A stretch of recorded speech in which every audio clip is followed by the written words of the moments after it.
اس کا مطلب آپ سمجھیے. ان لوگوں کو شرم آنی چاہیے جو یہ پروپیگنڈا کرتے ہیں, اس قسم کے غداری کے کارڈ بانٹتے ہیں.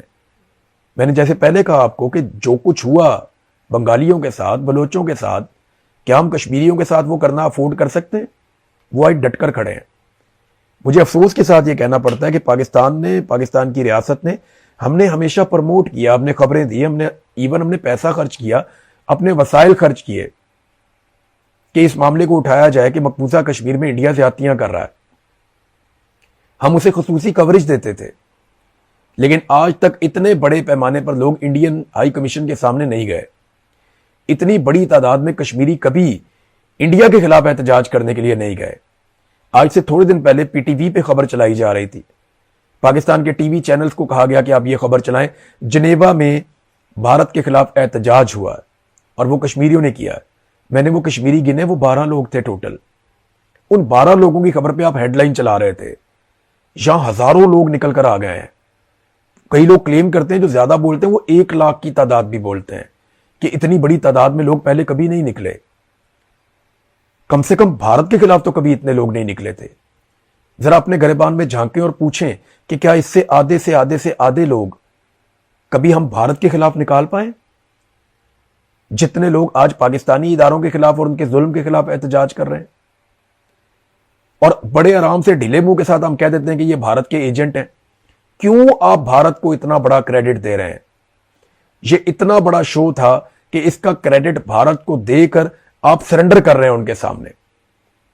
بھارت کی یہ کیپیسٹی نہیں ہے, ان کی یہ کیپیبلٹی نہیں ہے کہ وہ اتنے بڑے پیمانے پر آزاد کشمیر کے شہریوں کو نکالیں پاکستان کے خلاف یا پاکستان کے اداروں کے خلاف یا ان کی پالیسیز کے خلاف. نہ وہ پاکستان کے خلاف ہیں, نہ اداروں کے خلاف ہیں. ایکچولی تو وہ پالیسی کے خلاف بات کرتے ہیں, وہ اپنا حق مانگ رہے ہیں. میں نے ان سے بات کی, وہ ان کو 12 سیٹیں ان کے دماغ میں پھنس گئی ہیں. وہ یہ کہتے ہیں جی کیسے ہو سکتا ہے کہ ملٹری اسٹیبلشمنٹ 12 بندے لا کے ہمارے سر پہ بٹھا دے, اور ان 12 بندوں کے بغیر ہماری 2/3 اکثریت بھی پوری نہیں ہوتی, ہم کبھی انہیں ختم بھی نہیں کر سکتے. وہ 12 بندے اپنے خلاف تو قانون سازی میں ووٹ نہیں دیں گے نا, تو کیسے وہ 12 سیٹیں ختم ہوگی؟ کبھی بھی نہیں ہوگی. ان کے بغیر 2/3 اکثریت بنتی نہیں ہے. پھر آپ نے آزاد کشمیر میں فلور کراسنگ کی اجازت رکھی ہوئی ہے کہ کوئی بھی بندہ اپنی پارٹی چھوڑ کے دوسری پارٹی میں شامل ہو جائے جب دل کرے, جا کے دوسری پارٹی کو ووٹ ڈال دے, اس سے کوئی فرق نہیں پڑتا, اس کا ووٹ کاؤنٹ ہو جائے گا. آزاد کشمیر میں آپ نے یہ بھی پرمیشن دی ہوئی ہے, تو پیسہ لگا کے آپ جو مرضی کر لیں. تو ایسی صورتحال میں ان کے دماغ میں یہ بات گھس گئی ہے کہ یہ 12 نشستیں ہمارے ساتھ زیادتی ہو رہی ہے, تو آپ مخصوص نشستیں بنا دیں نا, جیسا کہ پاکستان پیپلز پارٹی نے کہا. بلاول کا اچھا تھا آئیڈیا کہ آپ نے کرنا ہے تو آپ ان کو مخصوص نشستیں کر دیں. جب آپ ان کو مخصوص نشستیں کر دیں گے تو لڑائی ختم ہو جائے گی, مقبوضہ کشمیر کی نمائندگی بھی ہو جائے گی, آپ کا کاز بھی متاثر نہیں ہوگا, آزاد کشمیر کے لوگوں کے مینڈیٹ کا احترام بھی ہو جائے گا. لیکن اس میں نقصان صرف یہ ہے کہ پاکستان کی اسٹیبلشمنٹ کا آزاد کشمیر کی حکومت کے اوپر کنٹرول کمزور ہو جائے گا, اور وہ چاہتے ہیں پاکستان پہ کنٹرول, پورا کنٹرول, کہ گلگت بلتستان بھی کنٹرول میں ہو, آزاد کشمیر بھی کنٹرول میں ہو, پاکستان کی کمزور سرکار بنائی جائے وہ بھی ہمارے کنٹرول میں ہو. عمران خان کو جان بوجھ پہ بیساکھیوں پہ کھڑا کیا, آج کی حکومت کو جان بوجھ کر بیساکھیوں پہ کھڑا کیا, نواز شریف کو لاسٹک کی شلوار پہنا دی. یعنی اب کیا ضرورت تھی اس کی؟ نواز شریف کو آپ کہتے جی آپ الیکشن ہار گئے, گھر میں جائیں, اس کی بھی عزت باقی رہ جاتی. 3 دفعہ کے وزیر اعظم کو رول کے رکھ دیا, یعنی وہ دونوں جگہ سے الیکشن ہارا, اگر اس کی ہار ہو جاتی نا تو شاید اس کی عزت بچ جاتی. اس کو زبردستی غلط الیکشن جتوا کے, اور جس طرح اس کو کیا اس کی عزت کے ساتھ کھیل گئے پکڑ کے, اور میاں صاحب کو بھی سمجھ نہیں آئی ان کے ساتھ کیا ہوا. 3 دفعہ کا وزیر اعظم, یہ انجام نہیں ہونا چاہیے تھا. آج کشمیری مجھے روک روک کے یقین دلا رہے تھے, مجھے وہاں پہ شوکت نواز میر صاحب کے بھائی بھی ملے, ان کی آنکھوں میں میں نے درد محسوس کیا, میں نے انہیں یقین دلایا. میں نے کہا نہ میں غدار ہوں, نہ آپ غدار ہیں, نہ آپ کا بھائی غدار ہے, یقین کریں ہم اس میں سے نکل جائیں گے, اللہ تعالیٰ بہتر کرے گا, ہم کوشش کریں گے. ایک بے بسی میں نے دیکھی ہے, ریاست کیا کر رہی ہے, اسے اغوا کیا ہوا بتا ہی نہیں رہے کہاں پہ. ویڈیوز آ چکی ہیں کہ اس کو پکڑ کے لے کر گئے لا انفورسمنٹ والے, کوئی مانتا ہی نہیں ہے, کسی عدالت میں اسے پیش ہی نہیں کیا گیا. یہ کہاں کا انصاف ہے, کہاں کا قانون ہے؟ ابھی یہ معاملہ برطانوی پارلیمنٹ میں چلا جائے گا, یہاں پہ ابھی پٹیشن دائر کر دیں, وہ اس کے اوپر 10,000 دستخط کرنا کشمیریوں کے لیے کون سا مسئلہ ہے؟ آج جو 50,000 بندہ باہر لے کر آ گئے ہیں وہ 10,000 دستخط کر دیں گے، 2 دنوں میں کر دیں گے، 10 دن میں کر دیں گے، پھر وہ پارلیمنٹ کے اندر ڈسکس ہوگا یہاں پہ، پھر آپ کیا کریں گے؟ تو پاکستان کو مزید شرمندہ مت کریں، پاکستان کو رول آف لا کے مطابق چلائیں، قانون کی حکمرانی ہونی چاہیے۔ اب جائیں ذرا پاکستان میں وہاں کیا ہوا۔ آزاد کشمیر کے ہر ضلع کے اندر ہڑتال ہوئی ہے، ہر جگہ پہ لوگوں نے نکل کر احتجاج کیا ہے، بڑے پیمانے پر احتجاج کیا ہے، لیکن میڈیا کو رپورٹ ہی نہیں کرنے دیا گیا۔ سوشل میڈیا کو وہاں ویسے ہی تباہ و برباد کر دیا گیا، ہر ایک کو گھیرا ڈال لیتے ہیں۔ بڑی مشکل سے کچھ مناظر اور کچھ ویڈیوز ہمارے ہاتھ لگی، انہیں دیکھ کر ہمیں آئیڈیا ہوا کہ نیچے میرپور اور ڈڈیال سے لے کر نیلم ویلی تک پورے کشمیر میں بھرپور احتجاج ہوا ہے۔ راولا کوٹ میں جو احتجاج ہو رہا تھا اس کی تعداد دگنی سے زیادہ ہو گئی، یعنی پورے گھر کے اندر کوئی نہیں تھا، سارے کے سارے لوگ نکل کر احتجاج میں پہنچ گئے۔ آپ کو یہ نظر نہیں آ رہا؟ آپ وہاں پہ الیکشن کروا رہے ہیں جعلی قسم کا، آپ کچھ اور سوچ رہے ہیں، پاکستانی کچھ اور سوچ رہے ہیں، آپ کچھ اور کر رہے ہیں، کشمیری کچھ اور کر رہے ہیں۔ فار گاڈ سے ایک لمحے کے لیے اپنی ذات سے باہر نکل کر پاکستان کا اور کشمیریوں کا سوچیں۔ یہ نفرت پھیلتی چلی جا رہی ہے، یہ پھیلتی چلی جائے گی۔ یہ غداریوں کے کارڈ اور غداریوں کے سرٹیفکیٹ جو آپ بانٹ رہے ہیں، یہ کل کو آپ سے جو فصل آپ نے بوئی ہے نہیں کاٹی جائے گی، مصیبت بن جائے گی۔ نہ میں غدار ہوں، نہ میں تم میں سے کسی کو غدار کہتا ہوں۔ غدار صرف وہی ہے جس نے آئین توڑا ہے، غدار صرف وہی ہے جو اپنے حلف کی پاسداری نہیں کرتا، غدار صرف وہی ہے جو پاکستانیوں پہ بندوق چلاتا ہے، پاکستانیوں سے ٹیکس لیتا ہے۔ پاکستانی غدار نہیں ہو سکتے۔ پوری دنیا میں، انڈیا میں غدار ختم ہو گئے، بنگلہ دیش میں غدار ختم ہو گئے، امریکہ میں غدار ختم ہو گئے، برطانیہ میں غدار ختم ہو گئے، یورپ پورے کے اندر غدار ختم ہو گئے۔ صرف پاکستان ہی ایک ملک بچا ہے جہاں پہ ابھی غدار ہیں۔ دنیا میں کہیں یہ کارڈ اس طرح نہیں کھیلا جاتا جس طرح پاکستان میں کھیلا جاتا ہے۔ کبھی مذہب کارڈ ہے، کبھی غداری کا کارڈ ہے، کبھی کرپشن کا کارڈ ہے، کبھی کوئی فیملی کا کارڈ ہے، کبھی کوئی نجی زندگی کی ویڈیوز ہیں۔ یہ کیا چل رہا ہے؟ ایسے ملک چلتا ہے؟ اس نفرت کے ساتھ ایک دکان نہیں چلتی جس کے ساتھ آپ ملک چلانے کی کوشش کر رہے ہیں۔ بہرحال کشمیریوں نے بڑے پیمانے پر احتجاج کیا، ایک کشمیری شہید ہوا جو اب تک رپورٹ ہوا ہے، بی بی سی نے اس کو کنفرم بھی کر دیا ہے۔ تو میں آپ کو ایک دفعہ پھر بتاؤں کہ کشمیریوں نے آج پاکستان زندہ باد کہا ہے، وہ کہتے ہیں بار بار۔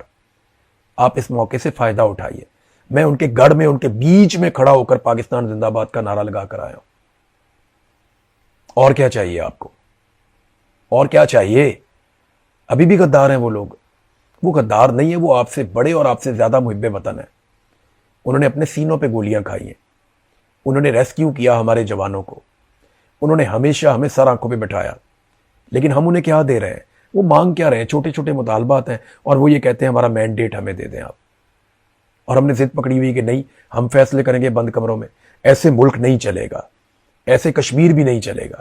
آپ کر رہے ہیں نا تجربہ، کر کے دیکھ لیں۔ جو آپ نے پاکستان کے ساتھ کیا وہی آپ بلوچستان اور کشمیر کے ساتھ بھی کرنے جا رہے ہیں۔ اب ناظرین آپ آ جائیں ایک اور چیز پہ، رضا ڈار والا کیس جس کو ہم بار بار ڈسکس کر رہے ہیں، اسحاق ڈار کے نواسے والا۔ اس میں چند بڑے امپورٹنٹ کوسچنز پیدا ہو گئے۔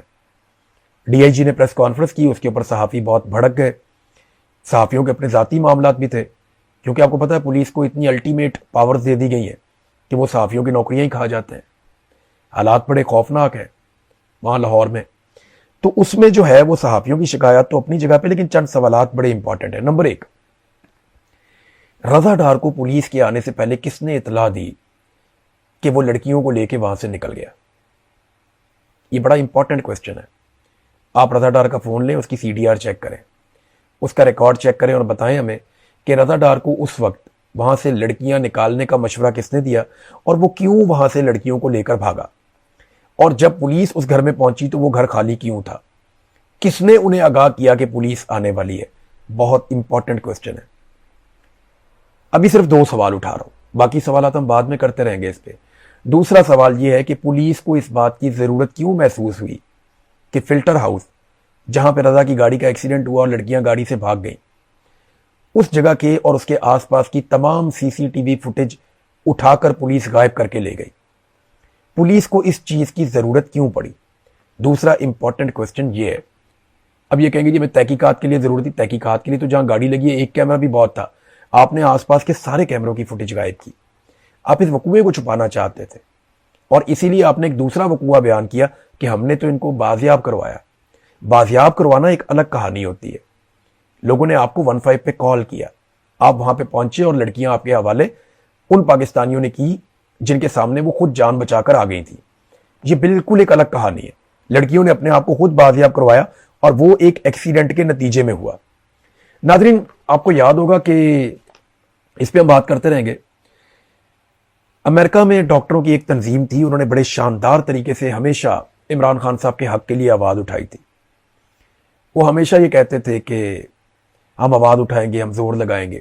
انہوں نے بڑی کوشش کی, پاکستان میں آ کر کوشش کی, پاکستان سے باہر کوشش کی, بڑی لابنگ کی, بڑا زور لگایا, بہت بڑے بڑے احتجاج کیے, اپنی جیب سے لوگوں نے پیسہ خرچ کیا. تو بڑی کوشش کی ان اوورسیز پاکستانیوں نے, ڈاکٹرز نے, اپنا ان کی تنظیم ہے, کمال انہوں نے کام کیا تھا. ایسا لگتا ہے کہ شاید وہ لوگ تھکنا شروع ہو گئے ہیں.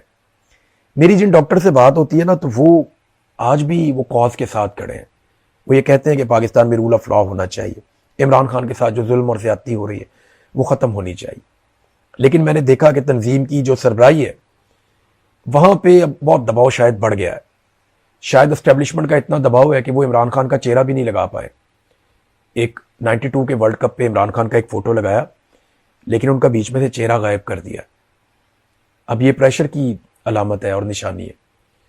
اس کے بعد جو اپنا کا پروگرام تھا اس میں انہوں نے ہر طرح کی پولیٹیکل گفتگو سے منع کر دیا. بعد میں احسن اقبال صاحب بھی ان کے مہمان بنے, وہ بھی ہم نے تصاویر اور ویڈیوز دیکھی. تو اب نہ وہاں پہ کافی ڈویژن پیدا ہو گئی. ڈاکٹرز یہ کہتے ہیں کہ وہ اپنے کاز کے ساتھ کھڑے ہیں اور وہ چاہتے ہیں کہ عمران خان کے ساتھ جو ظلم اور زیادتی ہو رہی ہے وہ بند ہو جائے. لیکن جو قیادت ہے شاید اب وہ اس کا بوجھ مزید نہیں اٹھا پا رہی, یا انہوں نے کوئی اور طریقہ سوچ لیا ہے. بہرحال اس پہ بہت زیادہ لے دے ہو رہی ہے, بہت شور مچا ہوا ہے. اب وہ اپنا آفیشیل موقف کیا دیتے ہیں یہ ہم دیکھیں گے, پھر آپ کے ساتھ شیئر کر دیں گے. ناظرین تاریخ کا سب سے بڑا جنازہ ہوا ہے آیت اللہ علی خامنہئی کا. یہ دعویٰ کیا ایک امریکی صحافی نے. امریکی جرنلسٹ جو وہاں پہ گئے ہوئے تھے, ان کا نام ہے میکس بلومینتھل.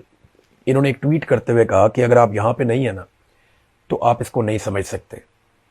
میں نے آج تاریخ کے سب سے بڑے جنازے میں شرکت کی ہے, اور انہوں نے لاکھوں لوگوں کا کلیم کیا. جو ویڈیوز آ رہی ہیں وہ حیران کن ہے. ڈونلڈ ٹرمپ بھی حیران, باقی پوری دنیا حیران ہے کہ اور میں نے آپ سے بہت پہلے یہ بات کہی تھی کہ آیت اللہ علی خامنہئی کا جو نماز جنازہ ہوگا نا وہ ایران کو ایک نئی انرجی دے دے گا. اور میں نے یہ ہوتا ہوا دیکھا, جس طریقے سے انہوں نے اس کو آرگنائز کیا. ایران کو اس کا کریڈٹ چاہتا ہے ان کی گورنمنٹ کو کہ پرامن طریقے سے اتنے بڑے ایونٹ کو انہوں نے آرگنائز کیا. اس کا سادہ سادہ مطلب پتہ کیا ہے؟ حال ہی میں ہونے والی ایک انتہائی خوفناک جنگ بھی ایران کو نہ اعصابی طور پہ کمزور کر سکی ہے, نہ انتظامی نقطہ نظر سے وہ بیکار ہوئے ہیں. وہ آج بھی اس قابل ہیں, ان کے اندر آج بھی یہ ہمت ہے کہ وہ اتنی بڑی چیز کو آرگنائز کر سکتے ہیں. تو ایرانیوں نے ایک مرتبہ پھر اپنے آپ کو نہ صرف ثابت کیا بلکہ انہوں نے بتایا کہ وہ ایک قوم کی طرح ابھی بھی مقابلہ کر سکتے ہیں. اب تک کے لیے اتنا ہی. اپنا خیال رکھیے گا, اپنے چینل کا بھی. اللہ حافظ.